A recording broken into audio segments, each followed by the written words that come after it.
Guys, akong i-share sa inyo ha karon ang ang istorya do ani nga bato, kani nga bato guys. Mao daw ni ang ilang lubnganan sa panahon ni Moises sa una. So kani nga floor naa dinhi ang mga pangalan, kana siya naa diha ang mga pangalan. Then kani ang mga nakasuwat, nakaukit padong dinhi sa likod pod. Ayan.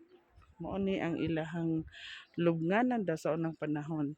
So sa pikas nga side, mapansin ninyo guys, ang ilahang mga kaning mukha ba ito sa pinakataas.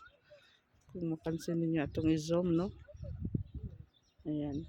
Naadiha ang inyong mga pangalan ay mga naong nila ba sa una. So kaning istorya ani is kani story about Moises sa unang panahon.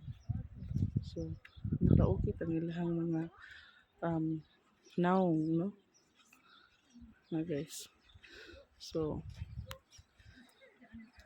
ang ilahang mga pangalan dinhi mapansin ninyo, no? So man ako i-share sa inyo pod karon din na dinhi ang iyahang istorya yun sa katong kung nahinumduman ninyo nga kuha ni Moises ang mga atawon sa Ginoo sa una sa Biblia nga nakasulat nga nitabok sila dong dito sa promised land. So kani nga mountain mo ni siya ang sa promised land nga gikan sa niya sa una. Correct me if I'm wrong na lang guys ha.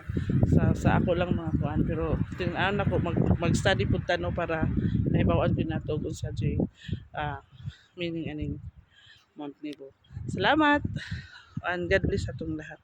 Napo ko ipakita ninyo sa next video guys.